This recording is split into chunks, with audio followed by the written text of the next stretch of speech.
A journey to the heart of poorly known and threatening volcanoes is what awaits the French volcanologist Guy de Saint-Cyr and the group with him. These people have left their daily lives to follow him to the end of the world to explore active volcanoes.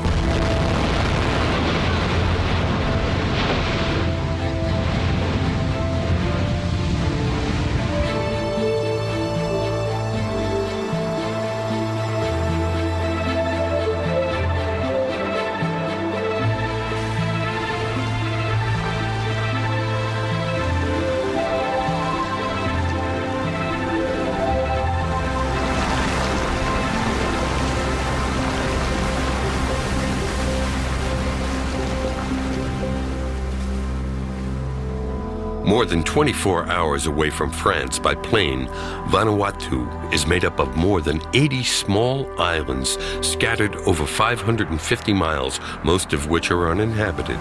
This relatively young chain of volcanic islands represents the geographic tail of the Pacific's Ring of Fire. It's a subduction zone for two major plates. The volcanoes that rise up in these areas where plates meet are unstable and dangerous. A line of around 15 active volcanoes forms the central axis of the chain of islands that experienced two cataclysmic eruptions in the course of the 20th century.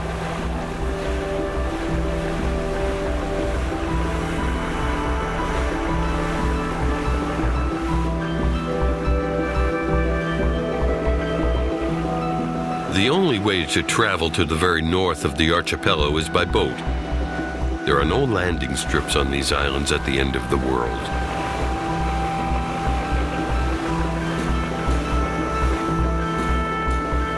The group's first stop lies lost in the middle of the Pacific Ocean. Go for 20 past. 20 past. Oriparapara, an island volcano whose name means the turned island. It's in fact a partially collapsed crater that was once active. The collapsed side of the crater opens onto the Pacific. The sea enters it through a channel 4,000 feet wide to the very center of the island. This volcano was last active in 1872.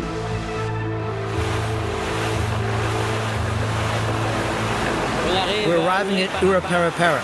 It's the island furthest north in Vanuatu. I've wanted to see this island for a long time. For me, it's representative of the Earth in its extreme. It's pretty extraordinary because you can enter the volcano crater by boat. It's fantastic. Here, we're practically on a level with the eruptive pipe. It's not active anymore. I try to imagine what the crater was like before. Probably a breached crater. Erosion wore away the island at the center of the crater. For me, this is an old dream come true. And it feels good. I'm happy.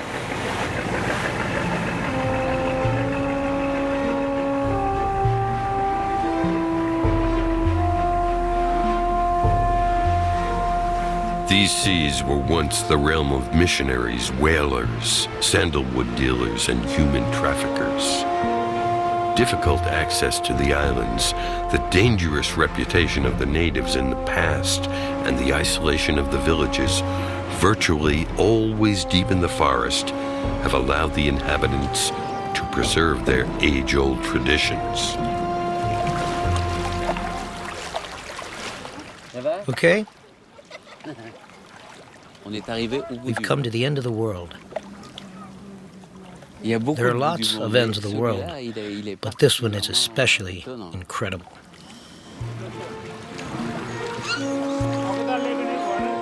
"130 people live on Oriparapara in the heart of this former active volcano. Vegetation has covered the island.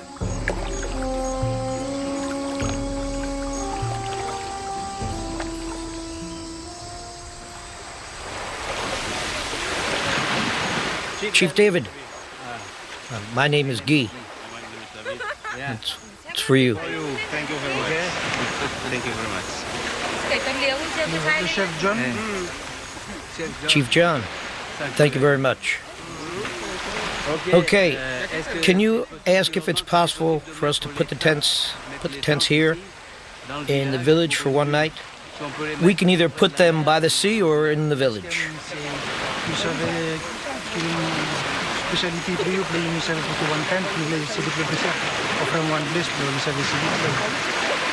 On your right, you welcome Volcano village. Is it possible? Thank you very much. Every 6 months or so, a boat sent by the government visits these isolated islands to collect desiccated coconut and to allow the inhabitants to stock up on soap and rice.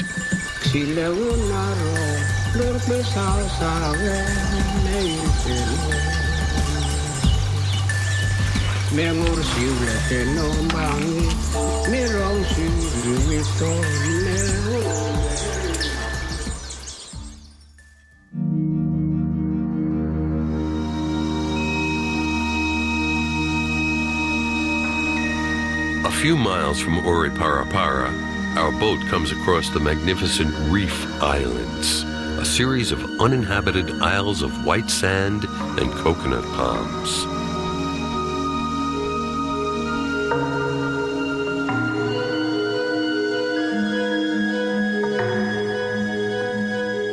They're heading for the Isle of Gaua, 8 hours away by boat. The island of Gaua is the upper part of a volcanic mound. At the top of it, in the middle of the lake, stands the recent cone of Mount Garrett, a volatile volcano with a history of rare but violent outbursts. Apparently, a very powerful explosion was heard just a few days ago.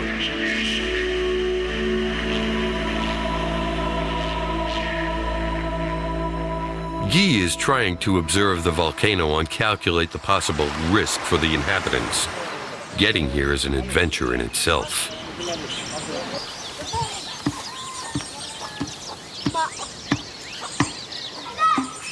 They are welcome to the tiny village of Antar. 100 or so people live a simple life here, cut off from the rest of the world.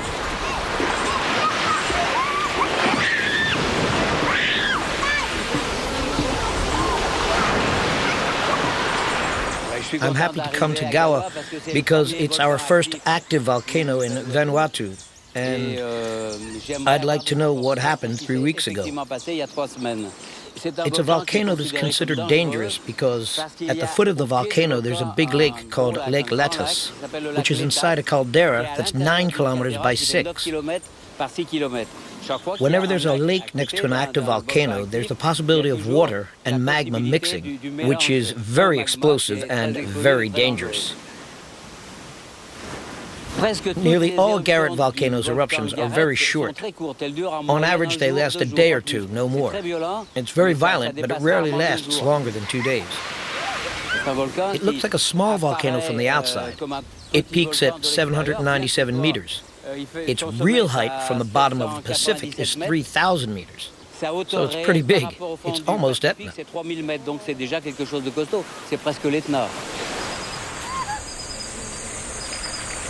To greet these rare visitors, the village women put on a water music performance.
when the yachts come, then some women, they must do some water music.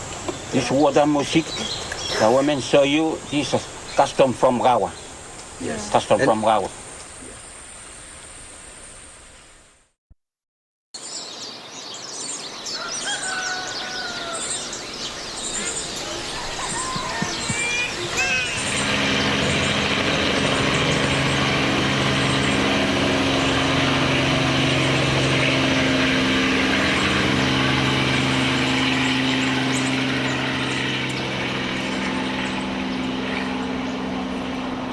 Guy has arranged for our helicopter to come from Numia to attempt to land in the crater of Mount Garrett. This is the only way for him to reach it, but it's a risky undertaking. They're at an altitude of 1,600 feet. They need to gain another 1,300 feet to reach the summit of Mount Garrett and to fly over it easily. The problem is caused by the clouds and the smoke from the volcano that's very dangerous for the helicopter's engine. There's a strong smell of sulfur. Try to go up the ridge a little if you can get through. We can go through the clouds, but we can try to come back on the other side, because depending on the wind, we could get closer to the edge of the crater. The helicopter will fly along the rim but won't be able to get any higher. This volcano at the far end of the world is hardly ever visited. It's not equipped with a seismograph. Hello. And there's no observation system. Thanks. Hi. How are you? Tell me. I just got here. I'd like to know about Garrett Volcano. Did you hear an explosion? Say 15 days, 3 weeks, maybe a month ago? Did you hear anything? You heard something? A villager tells Guy about hearing volcanic explosions. 3 weeks. 3 weeks ago, during the night, 6, 7 o'clock at this evening. Yes. Then we have the sound like heavy thunder. One explosion, 2, 3? Only one, heavy. One. Mount Garrett is a very recent active cone located at the heart of a giant crater, a collapsed caldera that was subsequently filled by a lake.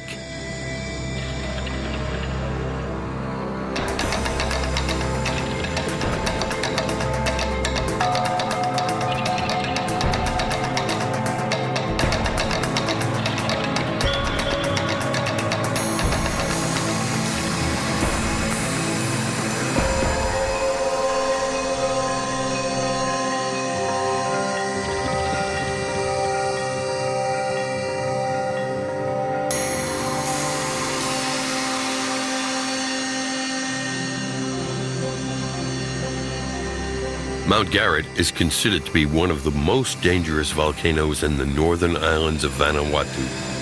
In 1973, extremely strong tremors resulted in the temporary evacuation of all of Ga'ua's 600 inhabitants. The people dwelling on its slopes live under permanent threat.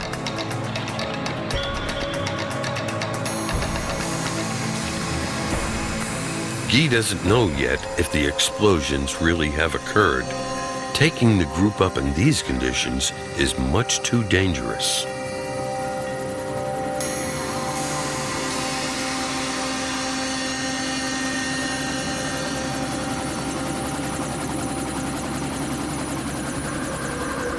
The helicopter has to be able to leave at any minute, since it risks being caught in the clouds of ash and vapor that would prevent it from taking off. Guy has very little time.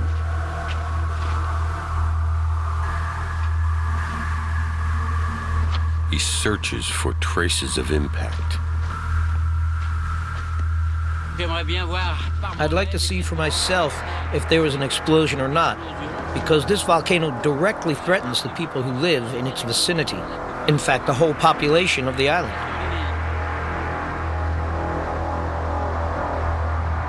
The Garrett is a dangerous volcano, an excessively dangerous volcano, because in the past it exploded and sent a plume of gas and projectiles 7,000 meters high.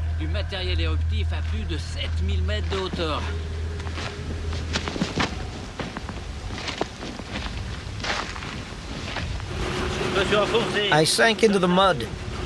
It's rock that was cooked by gases and turned into acid mud. I didn't see it, and I sank deep into it. But it's nothing. It's no problem.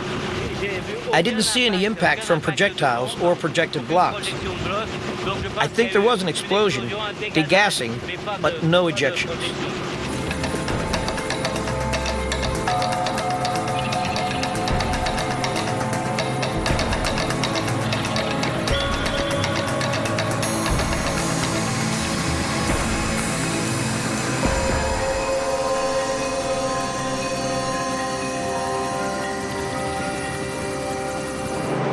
Thanks for everything, Philip. Really, thanks a lot. It was great. That was some feat, flying right up to the crater. A few miles from the crater, steam rises from the reservoir of magma. Water filters down and becomes heated. The very hot gases that rise from the magma cause the water to boil.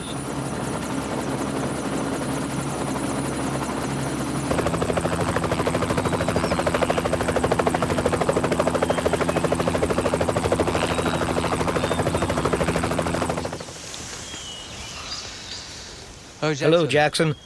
I took a helicopter up to the summit, and I didn't see any sign of ejections, blocks, or projectiles. No problem, huh? No, I didn't see anything.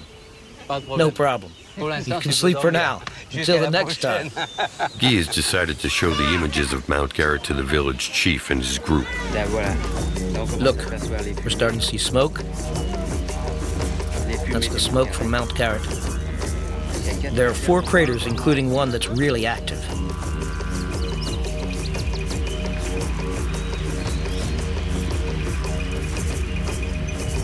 Look, there's the activity right in front of us.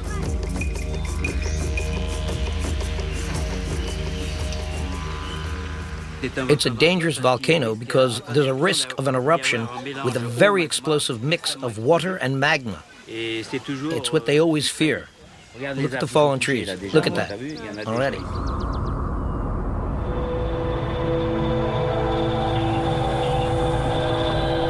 All these burned trees are the result of a formidable and deadly eruptive phenomena. Pyroclastic clouds.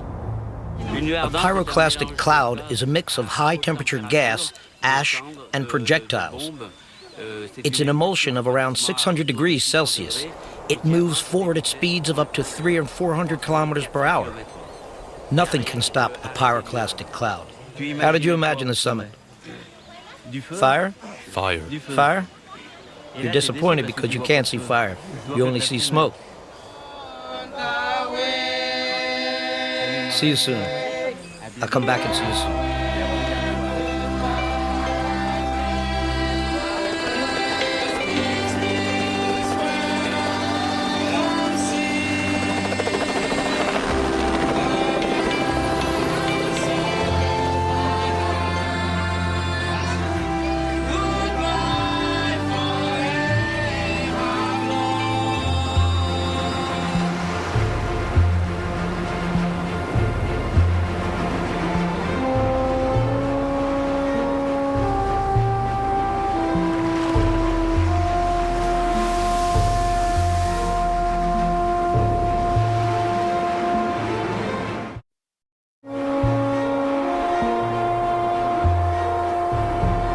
The group now travels to the island of Tana, 500 miles from Gaua, to visit the famous Yasser volcano.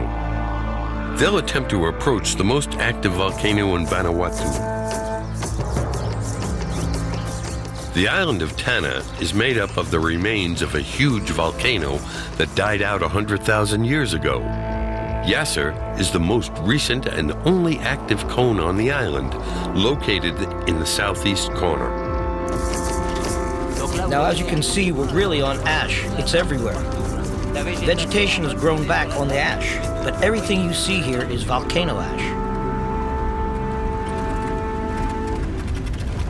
We should start to see... Whoa.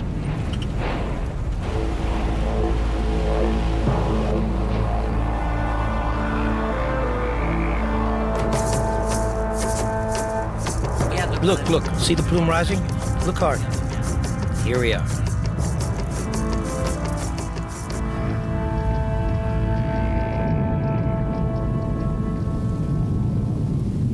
Every time I get here, I'm impatient to get to the top. I'm happy. It's like I'm coming home. Yasser has periods of intense activity every 24 to 30 months.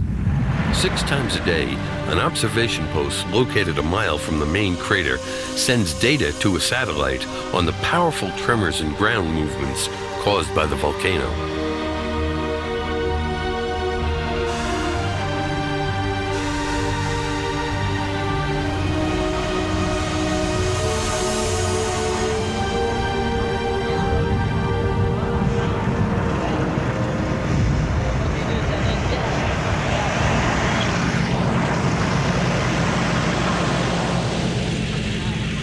Look at that cone. It's almost perfect.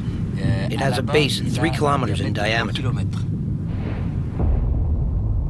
It's a small volcanic cone, but very violent, very powerful and fearsome. It's fearsome because it can have really cataclysmic eruptions. This one is nasty.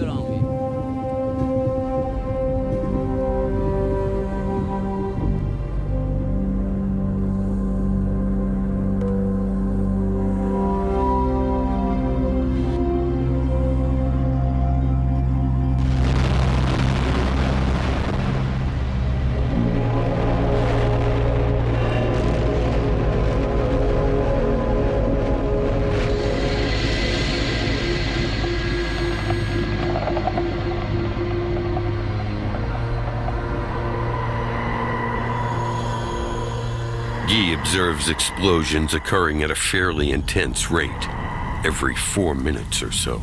Right now, it's on level 2 alert. That means there are projectiles coming out of the craters you see here. We can go all the way around the rim, but later we'll see if it's possible or not. What I hear makes me think it's pelting hard up there.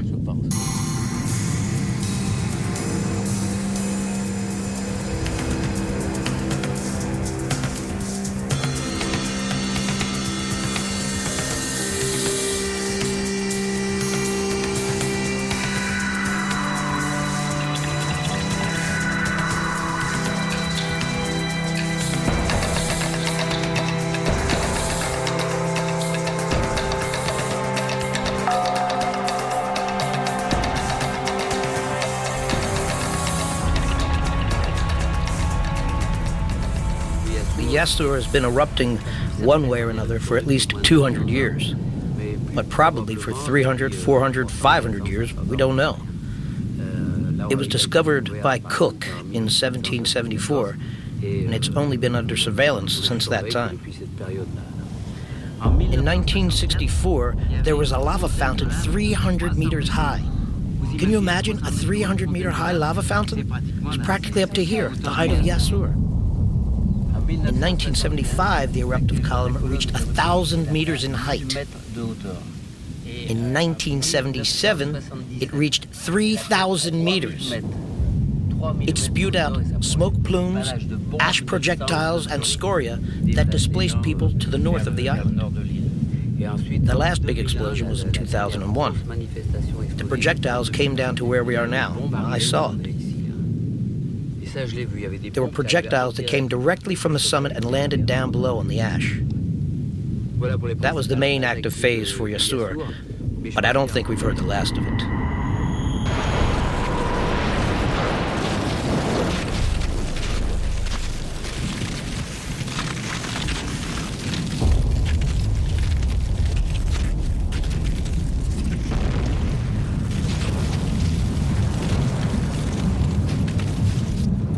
From here on, we wear helmets. There may be ejections. From what I heard earlier, it's preferable. Look, see that funnel? The funnel in front of us? The projectile landed here, bounced, and crashed there. So this is a pretty iffy area.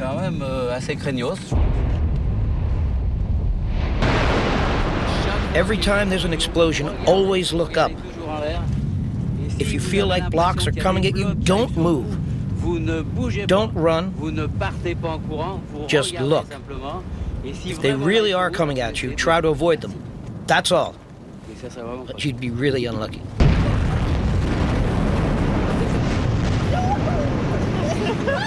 It always fires more or less vertically. If you run away, you increase your chances of getting hit. So it's safer to look and not move, because when they fall, they spread out. They don't often come down close to them.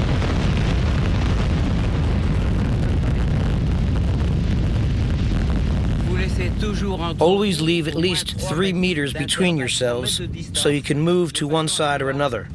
You don't want to stick together. 2 or 3 meters is good.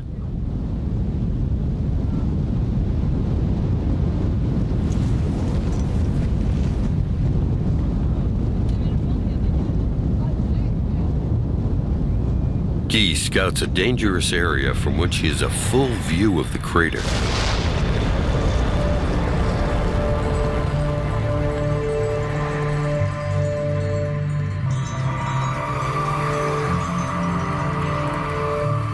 The group will spend the night on Yasser. After observing where the magma bombs fall, Guy takes them to a different part of the rim.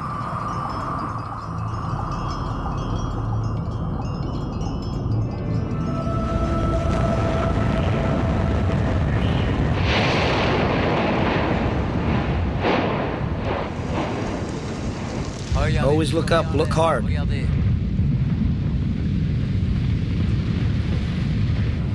Take a good look.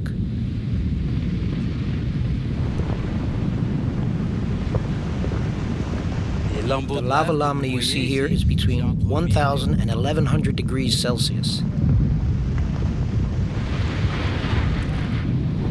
You see, there are enormous blocks over there. These red blocks on the terrace weigh 60 or 80 kilos. It's possible to make out 2 eruptive shafts in direct contact with the reservoir of magma. These shafts can be born and die again in a few weeks or even in a few days. With each explosion, pockets of gas that form around the reservoir of magma rise up the shafts, compress and dilate. When they reach the surface, they're reduced in pressure. That's when they explode and project the magma. You see, that's great.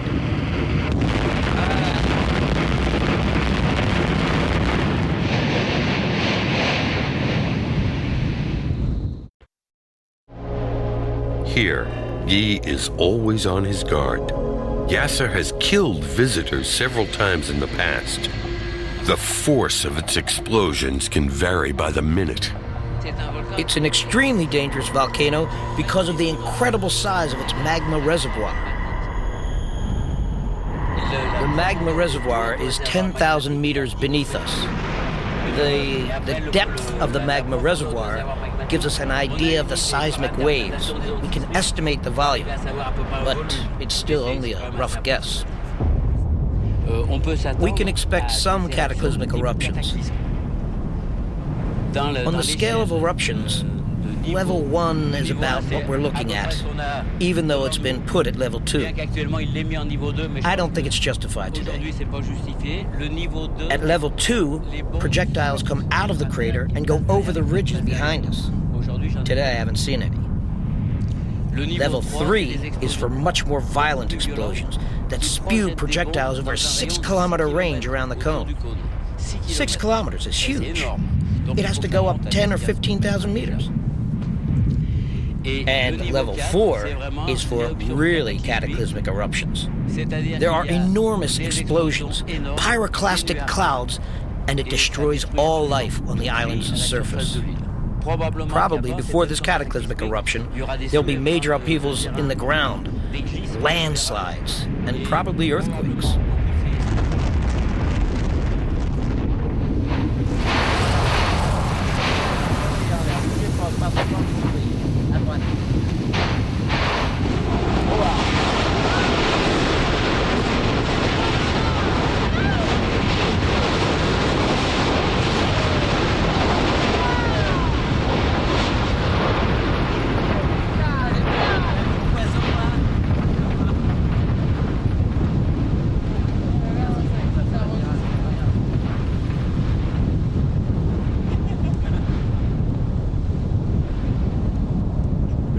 The projectiles are going up 200, 300 meters at the most. There are a lot of plumes. The speed of lava flow can reach or even go over 240 meters per second.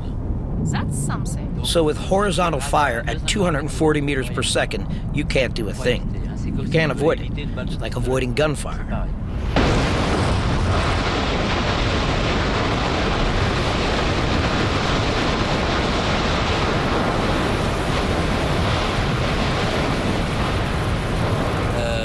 "15 years ago, when I first came on this crater, I walked around the ridges. It was spewing a little more than that.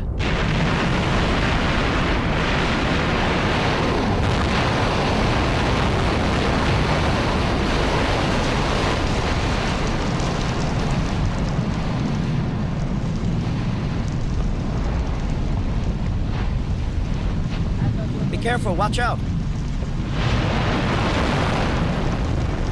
It was spewing a little more than that.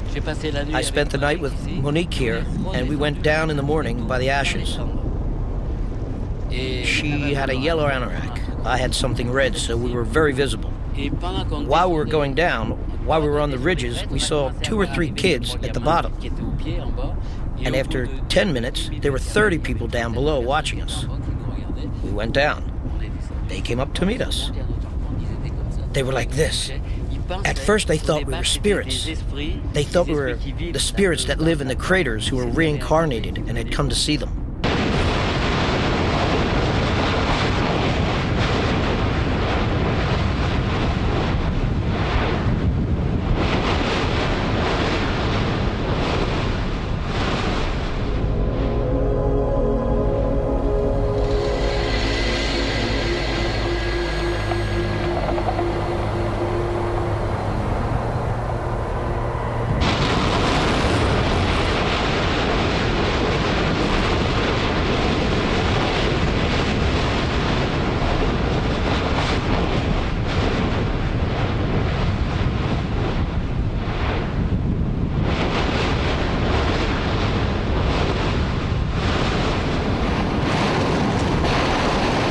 He has spent so much time on volcanoes that he's developed a genuine sixth sense.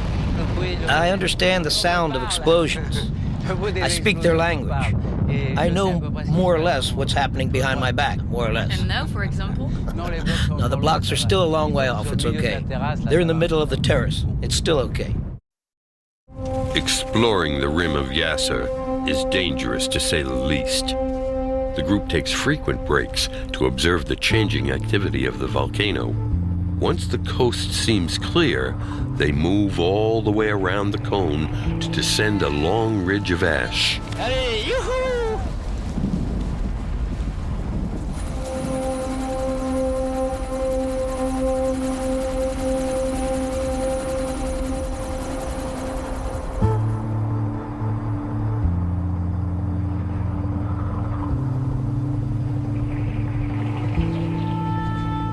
For the group with Guy, this is their last descent, the end of the journey. After a 4-week adventure that has taken them to the world's major volcanoes. What's up?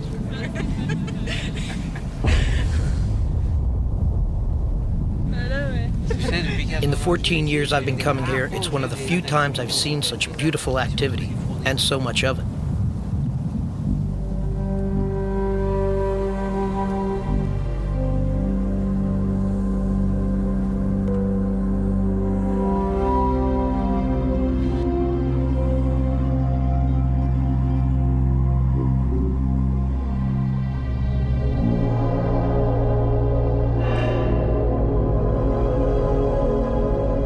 Guy will continue alone to the island of Ambrym, the Black Island, covered with ash, 220 miles away in the northern Vanuatu Islands. The island of Ambrym is a volcano 31 miles long by 21 miles wide, one of the 10 most important volcanic eruptions that man has known in the last 10,000 years took place in the south of Ambrym just 500 years ago.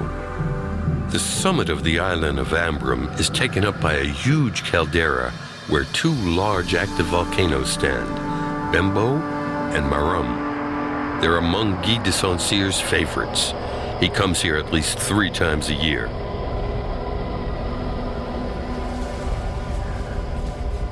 Here we're in the caldera, which is 12 kilometers in diameter. The caldera is a collapsed crater that comes from intense activity, a colossal eruption. Here, probably 1,800 years ago, the whole top part of Ambrym Island was pulverized in an explosion. The summit of the volcano was decapitated. After the huge amount of magma that was ejected, the volcano summit collapsed and formed this huge caldera, 12 kilometers in diameter.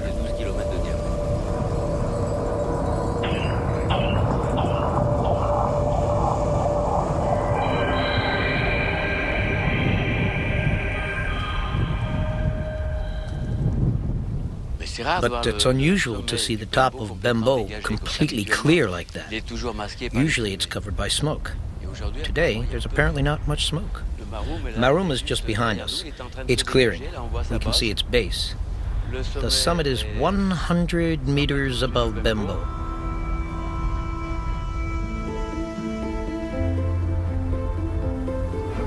Bembo and Marum probably have a deep shared reservoir that could be 20,000 meters deep. But they both have an independent superficial reservoir. Several times, both Marum and Bembo have had an explosive phase at the same time. There have been plumes that have risen up to 8,000 or even 10,000 meters simultaneously on Bembo and Marum.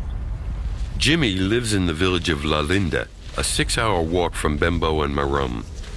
As soon as there's some unusual activity on Vanuatu, as soon as I know a volcano is erupting, I call Jimmy. I say to him, check it out, go see what's happening. He calls me back, and then we meet up and we try to go up together. He's the only one who agrees to go down inside the crater with me.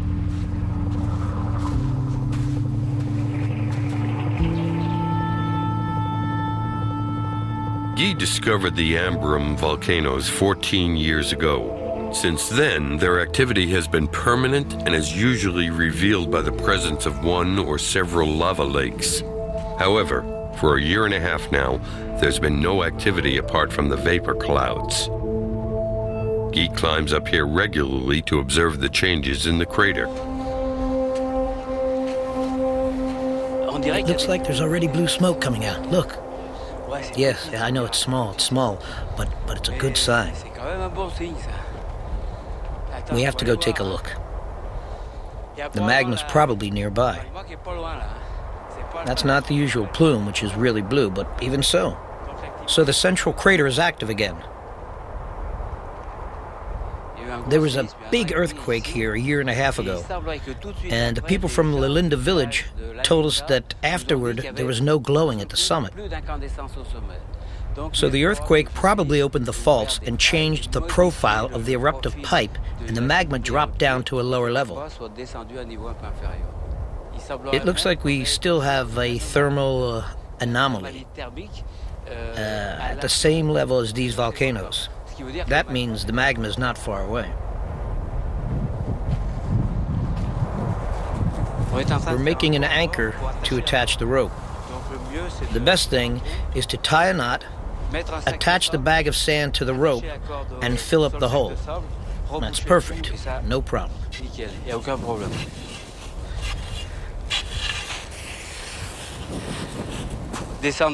Going down into the craters has become a bit of a game now. It's the spice, the bit extra, because we keep getting closer. It also limits the number of people who can see the show. It has its good side, too. We're privileged. Guy rappels over 600 feet. He's used to the technique. Before devoting his life to volcanoes, he tested mountaineering equipment for a living.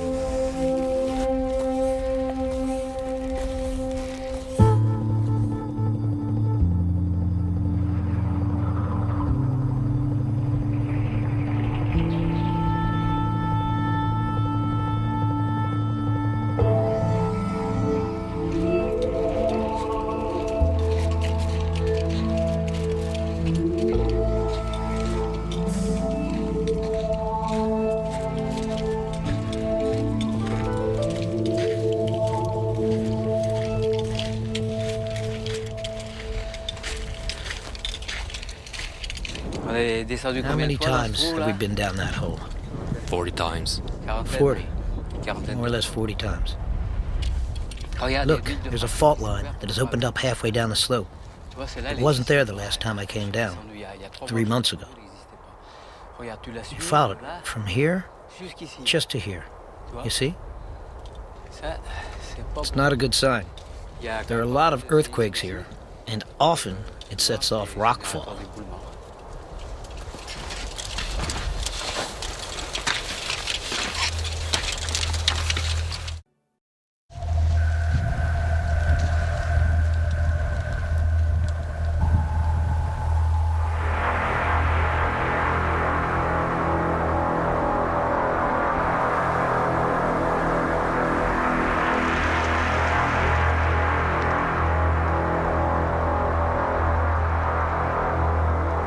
Earthquakes are frequent on Ambrum. The ground and the crater sides are very unstable. Guy has been down to the second terrace twice, a particularly risky undertaking. Back then, the lava lake was still almost 80 to 100 meters lower. But now it's another 100 meters deeper. I think when the lava receded, everything above it collapsed and blocked the pipe. I think it's about 450 or 500 meters from the crater's peak.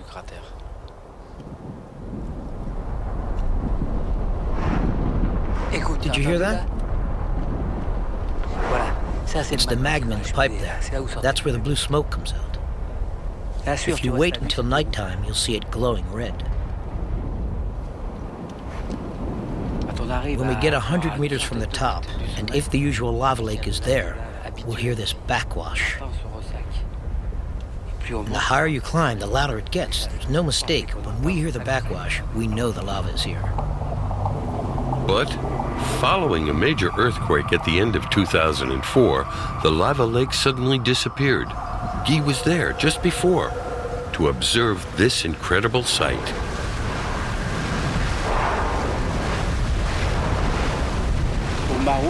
At Marum, there are 2 lava lakes and a nice lava lake at Bembo.